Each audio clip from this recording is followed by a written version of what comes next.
भीष्म को मृत्यु शैया पर देख क्यों हंसने लगी थी द्रौपदी।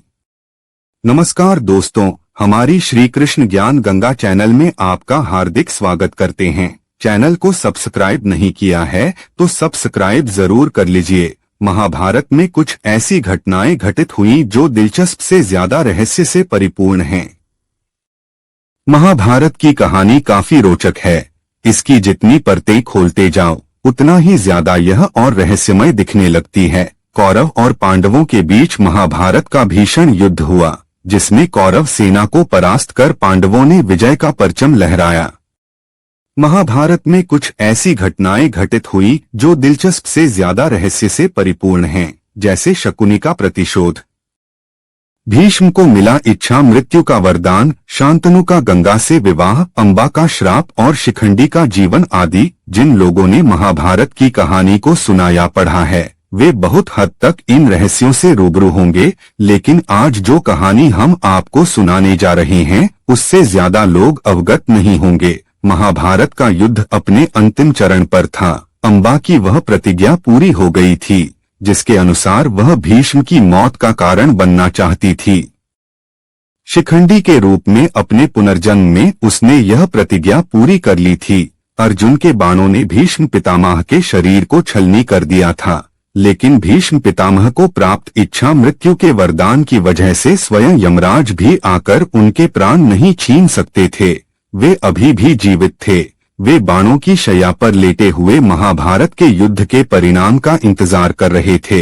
युद्ध के नियम के अनुसार सूर्यास्त के पश्चात युद्ध रोक दिया जाता था और ऐसे समय में सभी लोग भीष्म की शैया के पास एकत्र होते थे।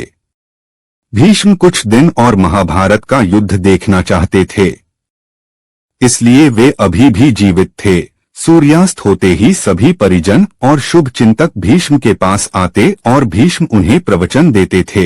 ऐसे ही एक शाम भीष्म प्रवचन दे रहे थे और सभी उन्हें बड़े ध्यान से सुन रहे थे, लेकिन सन्नाटे और गंभीर माहौल के बीच द्रौपदी अचानक से हंसने लगी। द्रौपदी को हंसता देख भीष्म अत्यंत क्रोधित हो उठे। साथ ही पास खड़े अन्य लोग भी द्रौपदी को क्रोध और अचंभे से देख रहे थे कि अचानक द्रौपदी के जोर जोर से हंसने का क्या कारण है। भीष्म ने क्रोध में आकर द्रौपदी से कहा, तुम पांचाल नरेश की पुत्री और हस्तिनापुर की वधू हो, तुम सम्माननीय परिवार से संबंध रखती हो, इस तरह हंसना तुम्हें शोभा नहीं देता। भीष्म के क्रोध से भरे वचनों को सुनकर द्रौपदी ने कहा, आपने मेरे हंसने का कारण नहीं पूछा। इस पर भीष्म ने कारण पूछा। भीष्म के इस प्रश्न का जो उत्तर द्रौपदी ने दिया वह काफी संवेदनशील और हिलाकर रख देने वाला था।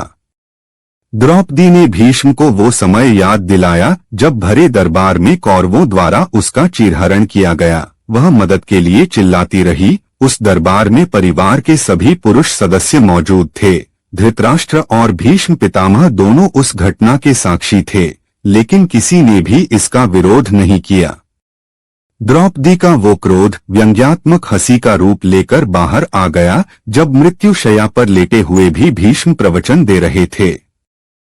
उन्होंने भीष्म से कहा, जब मेरा चीरहरण हो रहा था तब तो आपके मुख से एक शब्द भी नहीं निकला था। आज आप दर्द में रहते हुए भी प्रवचन दे रहे हैं। भीष्म को अपनी गलती का एहसास हुआ।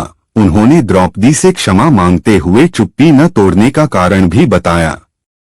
आपको हमारे द्वारा दी गई जानकारी कैसी लगी हमें कमेंट के माध्यम से जरूर बताएं। वीडियो को अंत तक देखने के लिए आपका बहुत बहुत धन्यवाद।